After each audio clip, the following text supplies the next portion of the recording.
Morning students, मैं सूर्यकांत और आज का ये वीडियो केमिस्ट्री क्लास 10th के chapter chemical reactions and equation का ये तीसरा वीडियो है। ऑलरेडी 2 वीडियो आपके अपने चैनल सूर्या केमिस्ट्री क्लासेस पे डाल दिया गया है। So please my dear students, इस वीडियो को देखने से पहले उन 2 वीडियो को आप लोग देख लें, तब जाकर इस वीडियो को देखें, तभी आपको काफ़ी बढ़िया तरीके से समझ में आएगा। आज के इस वीडियो में हम लोग जो लास्ट वीडियो में 2 रिएक्शंस बच गए थे उसको डील करेंगे।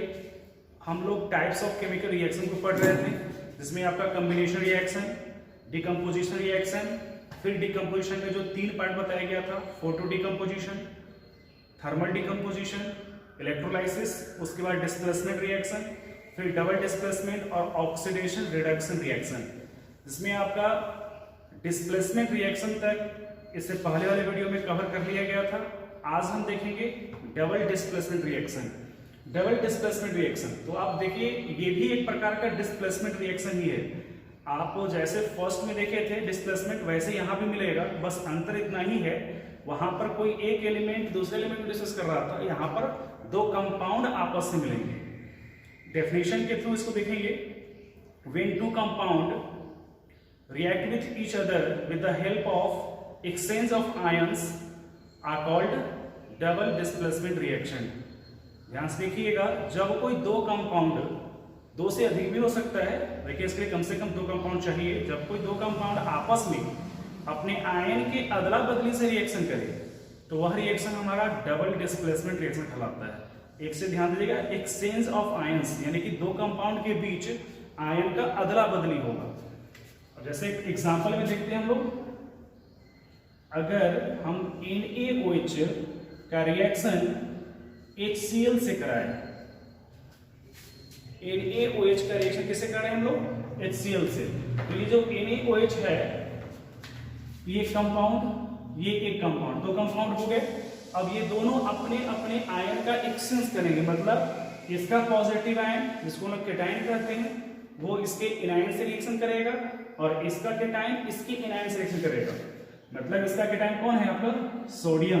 ये रिएक्शन करेगा इस क्लोरीन से, तो क्या फॉर्म करेगा? NaCl, ठीक है। और इसका हाइड्रोजन इसके हाइड्रोक्साइड से रिएक्शन करके क्या बनाएगा? वाटर। तो अब ये रिएक्शन कंप्लीट हो गया। इसमें आप क्या देखें कि 2 कंपाउंड सोडियम हाइड्रोक्साइड और हाइड्रोजन क्लोराइड दोनों आपस में रिएक्शन तो किए हैं, लेकिन किसकी मदद से? आयन के एक्सचेंज की मदद से। मतलब यहाँ पर आयन का अदला बदली हुआ है, तब जाकर आपका प्रोडक्ट फॉर्म हुआ है। तो यह हमारा डबल डिस्प्लेसमेंट रिएक्शन का एग्जांपल है, ठीक है। इसे हम लोग एक प्रकार से न्यूट्रलाइजेशन रिएक्शन भी कर सकते हैं। इस रिएक्शन को कर सकते हैं, इसको नहीं। ये हमारा न्यूट्रलाइजेशन रिएक्शन भी हो सकता है, क्योंकि ये एक एसिड है, ये एक बेस है, तो ये इसको न्यूट्रलाइज कर दिया, सॉल्ट और वाटर बन गया, ठीक है। तो ये हमारा डबल डिस्प्लेसमेंट रिएक्शन हो गया। अब हम लोग देखते हैं oxidation and reduction reaction. Oxidation, पहले ऑक्सीडेशन देखते हैं। अब ये ऑक्सीडेशन क्या होता है, आप बता सकते हो? ऑक्सीडेशन, ऑक्सीडेशन बना किससे? ऑक्सी से। Oxy means oxygen. मतलब ऑक्सीडेशन रिएक्शन वैसे रिएक्शन कहा जाएगा जहां पर ऑक्सीजन का एडिशन होगा या फिर हाइड्रोजन का रिमूवल होगा। मतलब इसके 2 टर्म मिल गए, एक एडिशन ऑफ ऑक्सीजन और दूसरा टर्म क्या मिला आपको? Removal of hydrogen. अगर किसी भी केमिकल रिएक्शन में आपको ये दिखे कि वहां पर ऑक्सीजन जुट रहा है, तो वह हमारा ऑक्सीडेशन रिएक्शन कहलाएगा। या फिर दूसरे टर्म में देखा जाए तो किसी भी रिएक्शन में अगर कहीं से हाइड्रोजन रिमूव हो रहा है, तो वो भी हमारा ऑक्सीडेशन रिएक्शन ही कहलाएगा। मतलब ऑक्सीडेशन रिएक्शन का है डेफिनेशन 2 टर्म में हो गया, एक ऑक्सीजन के फेवर में और एक हाइड्रोजन के फेवर में। इसको एग्जांपल में देखेंगे। अगर हम ये बोले, when carbon reacts with oxygen then it forms carbon dioxide gas, when magnesium reacts with oxygen then it forms magnesium oxide. अब इन दोनों रिएक्शन में आप क्या देख रहे हो, दोनों में ऑक्सीजन का एडिशन हो रहा है। किसमें हो रहा है एडिशन? इसमें कार्बन में हो रहा है और इसमें मैग्नीशियम के साथ हो रहा है। तो हम कह सकते हैं ये दोनों हमारा कौन सा रिएक्शन हो गया? ऑक्सीडेशन रिएक्शन हो गया, क्योंकि इन दोनों रिएक्शन में ऑक्सीजन का एडिशन हो रहा है, मतलब कार्बन और मैग्नीशियम में ऑक्सीजन आपका ऐड हो रहा है, तब ये दोनों रिएक्शन हमारा ऑक्सीडेशन रिएक्शन कहलाएगा। तो एक टर्म का एग्जांपल हम लोग देख लिए। अब सेकेंड टर्म का एग्जांपल देखते हैं, रिमूवल ऑफ हाइड्रोजन का। ठीक है,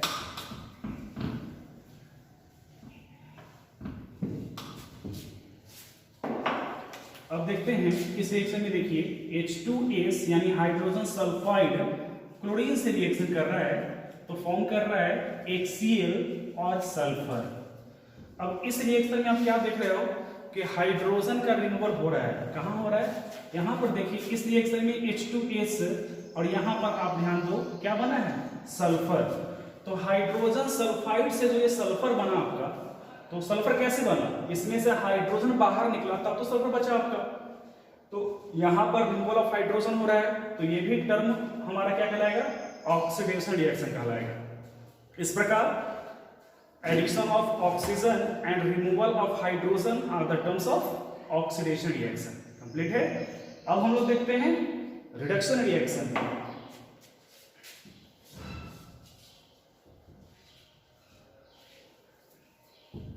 कौन सा अब चलेगा? Reduction reaction. ठीक है, रिडक्शन रिएक्शन ऑक्सीडेशन का जस्ट अपोजिट होता है। वहां पर ऑक्सीजन का एडिशन हुआ था, यहां पर हाइड्रोजन का एडिशन होगा और ऑक्सीजन का रिमूवल होगा। ठीक है, जस्ट उसका उल्टा। मतलब रिडक्शन रिएक्शन वैसे रिएक्शन को कहेंगे जहां पर हाइड्रोजन का एडिशन हो और ऑक्सीजन क्या हो? रिमूवल हो। अब इसका एग्जांपल देखते हैं। तो इस रिएक्शन में देखिए आप, हाइड्रोजन का रिएक्शन हम क्लोरीन से करा रहे हैं, तो क्या बन रहा है आपका? HCl, मतलब हाइड्रोजन क्लोराइड फॉर्म कर रहा है। तो आप इस रिएक्शन में देख रहे हो कि हाइड्रोजन का एडिशन हुआ, किसमें हुआ? तो क्लोरीन में हुआ है। तो एडिशन ऑफ हाइड्रोजन कौन सा टर्म हो गया? Reduction reaction. अब हम लोग देखते हैं रिमूवल ऑफ ऑक्सीजन। ये आपका कॉपर ऑक्साइड है, कार्बन से इसका रिएक्शन कर रहे हैं, तो क्या बनेगा? कॉपर और कार्बन मोनोऑक्साइड गैस फॉर्म करता है। इस रिएक्शन में हम क्या देख रहे हो कि यहाँ पर कॉपर ऑक्साइड, यहाँ पर क्या बन गया है? कॉपर बन गया है। मतलब कॉपर ऑक्साइड से ऑक्सीजन रिमूव हो गया है। अब चाहे वो कोई करे, लेकिन इससे ऑक्सीजन रिमूव हो गया, तब क्या बना है हमारा? कॉपर। एक कौन सा टर्म हमारा? Removal of oxygen. और जहां भी रिमूवल ऑफ ऑक्सीजन होगा वो कौन सा रिएक्शन कहलाएगा? तो रिडक्शन रिएक्शन कहलाएगा। इस प्रकार हम लोग ऑक्सीडेशन और रिडक्शन रिएक्शन दोनों को देख लिए। किसके फेवर में? तो हाइड्रोजन और ऑक्सीजन के फेवर में। अब हम लोग वैसे रिएक्शन को देखेंगे जिस रिएक्शन में हाइड्रोजन अगर ना हो, ऑक्सीजन अगर ना हो, तब आपसे पूछा जाए कि यहां पर ऑक्सीडेशन हुआ है कि रिडक्शन हुआ है, तो आप कैसे बताओगे? तब तो प्रॉब्लम हो जाएगा ना। और जैसे हम देखते हैं इस रिएक्शन में, आप देखो Na plus Cl2 after reaction क्या फॉर्म किया? NaCl। अब आप बताओ कि ये ऑक्सीडेशन रिएक्शन होगा कि रिडक्शन? तो यहां पर कंफ्यूजन हो जाएगा कि डेफिनेशन तो हम ऑक्सीजन हाइड्रोजन के फेवर में दिए हैं। अगर किसी भी केमिकल रिएक्शन में ऑक्सीजन और हाइड्रोजन ना हो तो कैसे उसका जवाब देंगे? हम उसको देखते हैं, क्योंकि ये जरूरी नहीं है कि हर रिएक्शन में ऑक्सीजन और हाइड्रोजन हो। तो देखिए ऑयल रिग के कंसेप्ट पर हम लोग चलते हैं। ठीक है, बहुत ही सिंपल ये कंसेप्ट है। Oil rig, O for oxidation, I for is, L for loss, R for reduction, I for is और G फॉर गेन। ध्यान दोगे, oxidation is loss, reduction is gain. मतलब लॉस और गेन का कंसेप्ट यहां पर बता रहा है। किसका लॉस गेन होगा? तो इलेक्ट्रॉन का होगा। किसका होगा? इलेक्ट्रॉन का होगा। क्योंकि कोई भी केमिकल रिएक्शन होता है तो वहां पर एलिमेंट इलेक्ट्रॉन का ही लॉस इन करते हैं, प्रोटॉन का तो लॉस इन होता नहीं है। तो अगर किसी भी केमिकल रिएक्शन में आपको इलेक्ट्रॉन लॉस का कंसेप्ट कहीं भी दिख रहा हो तो आप कह सकते हो कि सर वो ऑक्सीडेशन रिएक्शन है। अगर हमें इलेक्ट्रॉन गेन का कंसेप्ट कहीं दिख रहा है तो क्या कहेंगे हम कि वो रिडक्शन रिएक्शन है। अब इलेक्ट्रॉन लॉस गेन पर तो हम पहचान सकते हैं, इसके लिए हमें ऑक्सीजन हाइड्रोजन की जरूरत नहीं है। अब जैसे इस रिएक्शन में देखिए यहां पर ऑक्सीजन और हाइड्रोजन दोनों में से कोई नहीं है, फिर भी हम इसको ऑक्सीडेशन रिएक्शन कह सकते हैं। कैसे? तो आप देख रहे हो सोडियम, अभी ये कंप्लीट ये एलिमेंट एटम के फॉर्म में, ये ना तो इलेक्ट्रॉन का लॉस किया है और न ही गेन किया है। क्लोरीन भी कुछ नहीं किया है, लेकिन जैसे ही सोडियम और क्लोरीन आपस में मिलकर सोडियम क्लोराइड बनाया है, तो सोडियम क्लोराइड एक कंपाउंड है और इसका जो फॉर्मेशन हुआ है दो आयनों से मिलकर हुआ है, मतलब पॉजिटिव और नेगेटिव। तो पॉजिटिव वाला इलेक्ट्रॉन क्या करेगा? लॉस करेगा, मतलब इस कंपाउंड में सोडियम इलेक्ट्रॉन का लॉस किया है और क्लोरीन उस इलेक्ट्रॉन क्या किया है? गेन किया है। सोडियम कितना लॉस किया है? तो एक, क्योंकि पॉजिटिव चार्ज का होता है, नेगेटिव चार्ज का होता है।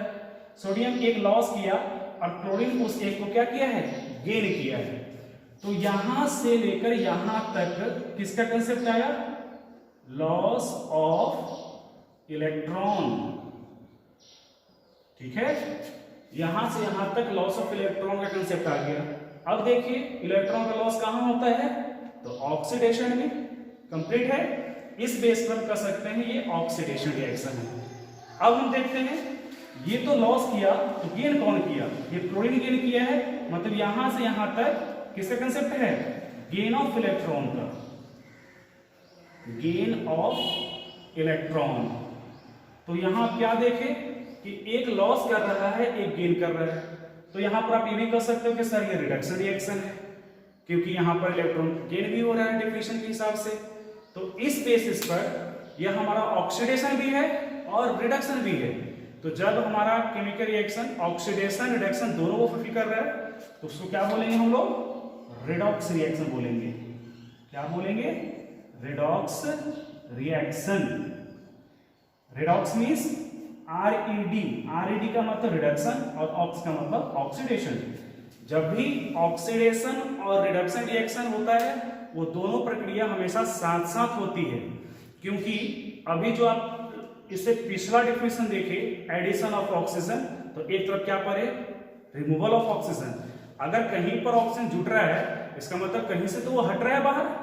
तो ये प्रोसेस हमेशा साथ साथ चलती है, इसलिए हम इसको रिडॉक्स रिएक्शन भी कह सकते हैं। इसमें दोनों प्रोसेस साथ साथ हो रही है, मतलब ऑक्सीडेशन भी और रिडक्शन भी। तो इस प्रकार हम लोग इसको एक नया नाम दे दिए रिडॉक्स रिएक्शन का। अब हम लोग आगे बढ़ते हैं और अगला हमारा है, इसी में एक टर्म है हमारा ऑक्सीडाइजिंग एजेंट का।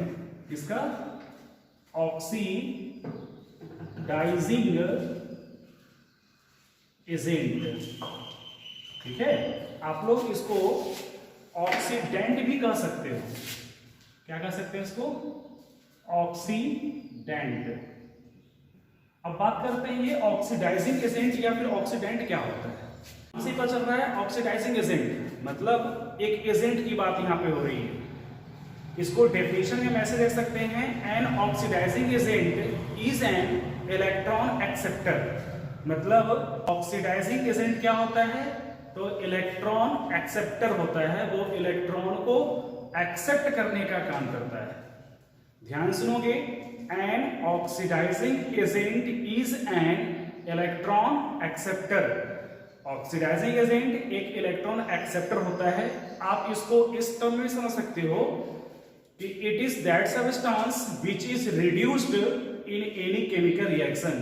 It is that substance which is reduced in any chemical reaction.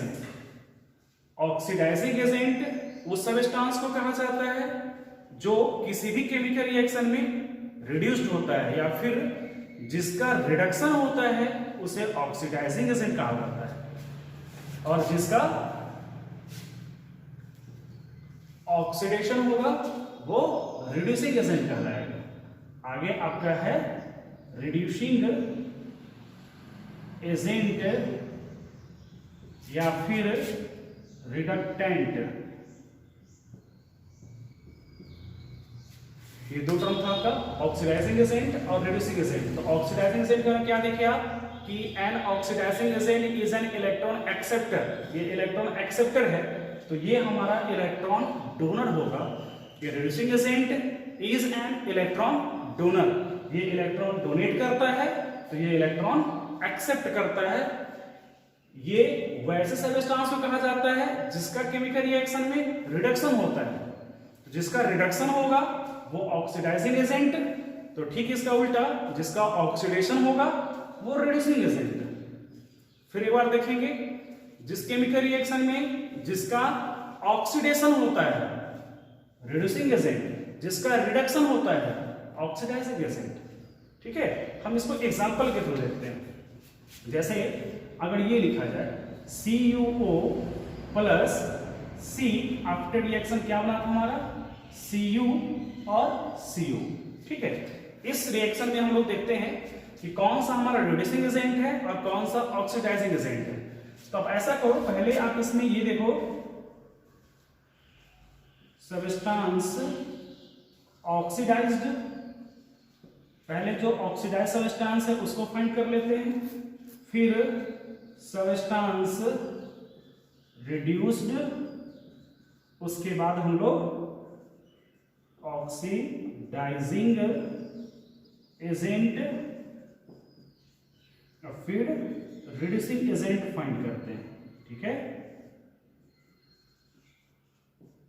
बस सिंपल जो डेफिनेशन हम लोग पढ़े हैं उसी डेफिनेशन पर ध्यान देंगे। आप यहां से देखो, कार्बन से यहां पर क्या बना हुआ है कार्बन मोनोऑक्साइड, तो यहां से यहां तक में क्या बदला हुआ है, हम कह सकते हैं addition of oxygen, addition of oxygen. जहां एडिशन ऑफ ऑक्सीजन होता है, याद कीजिए डेफिनेशन, ऑक्सीडेशन रिएक्शन, तो ये ऑक्सीडेशन है हमारा। ठीक है, मतलब इस कार्बन का क्या हुआ है ऑक्सीडेशन हुआ है, इसको हम क्या कह सकते हैं ऑक्सीडाइज्ड सब्सटेंस। तो इस केमिकल रिएक्शन में हम लोग ऑक्सीडाइज्ड सब्सटेंस को फाइंड कर लिए, कौन है कार्बन। ठीक इसी प्रकार सब्सटेंस रिड्यूस्ड को फाइंड करते हैं, मतलब किसका रिडक्शन हुआ है। तो आप देखो यहाँ पर कॉपर ऑक्साइड है और यहाँ पर क्या बन गया है कॉपर, तो यहां से यहां तक में रिमूवल ऑफ ऑक्सीजन कर सकते हैं हम लोग, और जब रिमूवल ऑफ ऑक्सीजन होगा तो रिडक्शन। ठीक है, तो ये हमारा रिड्यूस सब्सटेंस हो गया, कौन कॉपर ऑक्साइड। कंप्लीट है यहां तक तो कोई प्रॉब्लम नहीं है। अब नेक्स्ट देखते हैं हम लोग ऑक्सीडाइजिंग एजेंट। अब फिर इसके डेफिनेशन पे चलेंगे, ऑक्सीडाइजिंग एजेंट कौन होगा, तो वैसा सब्सटेंस जिसका रिडक्शन होता है वो ऑक्सीडाइजिंग एजेंट। थोड़ा सा अपोजिट टर्म में से समझेंगे, जिसका रिडक्शन ऑक्सीडाइजिंग एजेंट, जिसका ऑक्सीडेशन वो रिड्यूसिंग एजेंट। ठीक है, तो जिसका रिडक्शन किसका हुआ है कॉपर ऑक्साइड का, तो ये क्या हो जाएगा हमारा ऑक्सीडाइजिंग एजेंट हो जाएगा। ठीक है, और जिसका ऑक्सीडेशन हुआ है वो रिड्यूसिंग एजेंट, यानी कार्बन आपका रिड्यूसिंग एजेंट हो जाएगा। समझ में आ गया आपको। तो इस प्रकार हम लोग किसी भी केमिकल रिएक्शन में oxidise substance, reduce substance, oxidising agent और रिड्यूसिंग एजेंट को फाइंड आसानी से कर लेंगे। ठीक है, अब हम लोग इसका एक और एग्जांपल देखते हैं। ठीक है, उसको आप लोग बनाने की कोशिश करोगे। एक रिएक्शन लिखते हैं, aluminium plus silver chloride after reaction aluminium chloride plus silver. अब देखो यहां पर ना तो ऑक्सीजन है और ना ही हमारा हाइड्रोजन है। तो आपको एक और डिफरेंस बताए थे ऑयल रिग का, तो उसकी मदद से आप लोग ऑक्सीडाइज सब्सटेंस, रिड्यूस सब्सटेंस और ऑक्सीडाइजिंग एजेंट, रिड्यूसिंग एजेंट को हम फाइंड करेंगे। कैसे करेंगे यहां ध्यान दोगे। ये क्या है हमारा एल्यूमिनियम, और रिएक्शन के बाद एल्यूमिनियम क्या बन रहा है एल्यूमिनियम क्लोराइड बना रहा है। तो ये अभी एटम के फॉर्म में ये ना तो इलेक्ट्रॉन का लॉस कर रहा है और ना ही गेन कर रहा है, लेकिन जैसे कंपाउंड एल्युमिनियम क्लोराइड फॉर्म करेगा तो एल्युमिनियम हमारा मेटल होता है, यह इलेक्ट्रॉन को लॉस करता है। तो कितने इलेक्ट्रॉन लॉस किया है? 3 इलेक्ट्रॉन को लॉस किया है, जिसको क्लोरीन गेन कर लिया है। मतलब एल्युमिनियम यहां से यहां तक इलेक्ट्रॉन का क्या किया है? लॉस किया है। और जहां पर इलेक्ट्रॉन का लॉस होता है क्या होगा? ऑक्सीडाइज सब्सटेंस, तो इसका होगा ऑक्सीडेशन। ठीक है।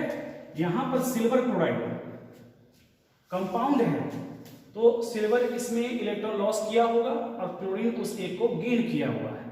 लेकिन जैसे ही सिल्वर क्लोराइड क्या बना? सिल्वर बना। तो आप ये कह सकते हो कि जब सिल्वर क्लोराइड बना होगा तो सिल्वर एक इलेक्ट्रॉन का लॉस किया होगा, लेकिन जैसे सिल्वर इससे अलग होगा क्लोरीन से, क्योंकि क्लोरीन किसके पास जा रहा है रिएक्शन करने के लिए? एल्युमिनियम के पास। तो सिल्वर क्या कहेगा कि हम जो अपना इलेक्ट्रॉन आपको दे दिए हैं वो इलेक्ट्रॉन को वापस दे दीजिए। मतलब सिल्वर अपना इलेक्ट्रॉन इससे वापस ले लेगा। तो ले लिया मतलब गेन ऑफ इलेक्ट्रॉन, तो क्या होगा हमारा? रिडक्शन। ठीक है। तो सिल्वर क्लोराइड से जो सिल्वर बना है वहां पर गेन ऑफ इलेक्ट्रॉन का कंसेप्ट है, और गेन ऑफ इलेक्ट्रॉन मतलब रिडक्शन। तो अब आप इसको आसानी से लिख लो, oxidised substance aluminium reduced AgCl, oxidising agent जिसका रिडक्शन होता है AgCl, और रिडक्शन एजेंट जिसका ऑक्सीडेशन होता है एल्यूमिनियम। देख लिए, काफी आसानी से हम फाइंड कर लिए। तो इसी तरह आप लोग के बुक में काफी सारे एग्जांपल दिए गए हैं, आप उन सबको कवर कर लीजिए। और जो आपको ऑर्गेनिक का कंसेप्ट बताया गया है उसकी मदद से आप लोग कोई भी केमिकल रिएक्शन को आसानी से ऑक्सीडेशन रिडक्शन में फाइंड कर सकते हो, ऑक्सीडेंट रिडक्टेंट भी निकाल सकते हो। तो इस प्रकार हमारा यह वीडियो केमिकल रिएक्शन और इक्वेशन चैप्टर का लास्ट वीडियो था, और इसमें आपके टोटल केमिकल रिएक्शन खत्म हो गए। अगर अभी आपके मन में कोई प्रश्न है तो कृपया कमेंट बॉक्स में उसे लिख दें, मैं उसका जवाब दूंगा। और तब तक के लिए हमारे चैनल को सब्सक्राइब कर दे, बेल आइकन को प्रेस कर दे, ताकि हमारी वीडियोस आप तक आसानी से पहुंच सके।